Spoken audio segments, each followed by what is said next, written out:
I work at a psychiatric hospital for the elderly. The days aren't glamorous, and more often than not, we have difficulty keeping certain patients under control. Whether it be dementia, PTSD, or Alzheimer's, some of the older folks require constant observation. This makes it incredibly hard to find the time to spare to give to the calmer and gentler patients. And I know it's not much, but I try my hardest to make the day-to-day life for the patients as well off as I can. Though after some time, I did realise I was falling victim to the rut of prioritising certain patients over others. It wasn't out of favouritism, I just wanted to prevent a hostile space for everyone. There was one patient in particular that none of us had really spent any time with. His name was Oliver Clark. I couldn't have told you one detail about the man, apart from that he seemed quiet. He never said much, and when he did talk, it was always very pleasant. His old drawl carried with it the weight of both experience and maturity. One day, I decided the regulars around here could afford to lose my attention for a little while. The other assistants could pull the slack for me. I was going to give Oliver my undivided attention. The day I spoke to him, he was sitting in the lounge area. He'd claimed a sofa facing the window as his own, and day after day, he'd spend his time watching the sun rise and set. This seemed to put his mind at ease for one reason or another. I walked up behind him, folding chair in hand and a smile on my face. "Hi, Mr. Clark. I couldn't help but notice you've been sitting alone all day. Would you mind if I sat with you for a bit?" Oliver continued to stare off in the distance, the sun a few hours away from setting, yet still giving off that warm glow of a late afternoon sky. After a few seconds, Oliver grunted softly, clearing his throat. "Not at all, kid." His voice crackled as dust seemingly cleared from his throat. His face didn't shift nor change from his indifferent expression. I couldn't decide if he wanted my company or was just too polite to tell me off. Either way, I took advantage of it. I pulled my chair out next to his and faced the slowly falling sun next to him. The orange warm glow of the rays filled me with a certain kind of relaxation.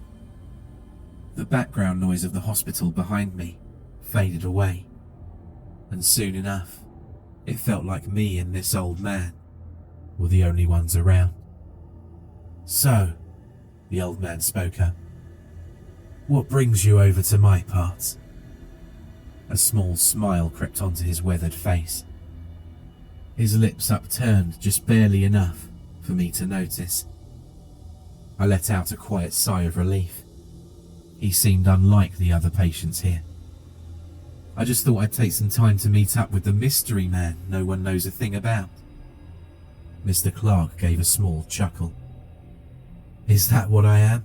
A mystery man?" I saw his brow furrow slightly as he began to think about those words.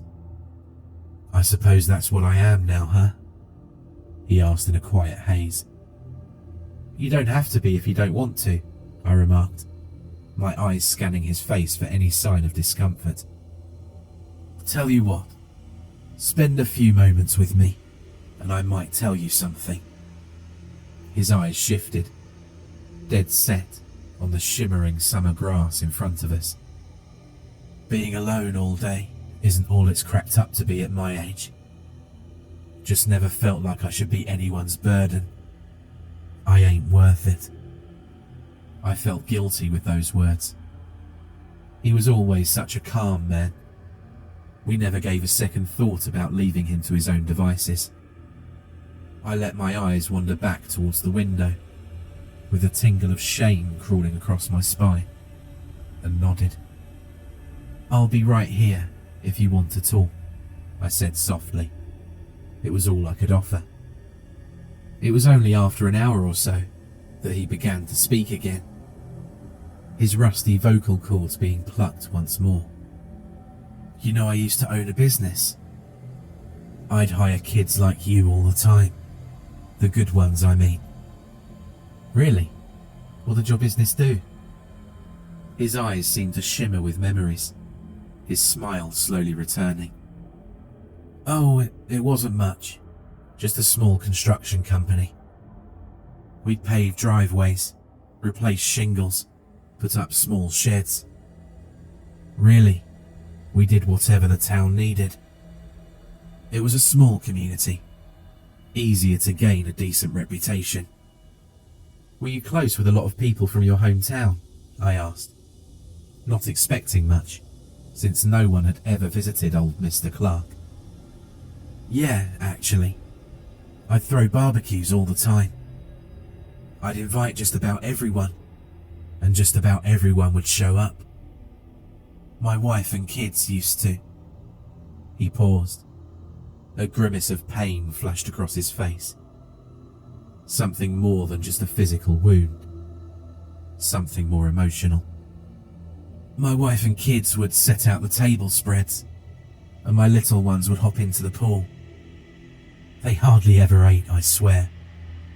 They were always caught up in some sort of misadventure. I let Mr. Clark trail off, reascending into his memories of better times. I never knew Mr. Clark had a family. To be honest, I knew pretty much nothing about him. As an assistant, patient files were off limits. If we wanted to find out more about someone, they'd have to tell us. It sounds like you had a good family, I replied softly. More than I deserved, at least. The wrinkles on his face deepened like valleys, the glow of the sun casting shadows across his face. Don't say that, Mr. Clark. I might not know you the best, but you're always the most pleasant one here. I gave a gentle laugh. Clark's gaze shifted from the window to his old hands. He rubbed his thumb down one of the old lines. You know, my kids used to be into the whole fortune teller thing. I was never sure where they learned it from, but every now and then, they'd make me do something weird to guess our future.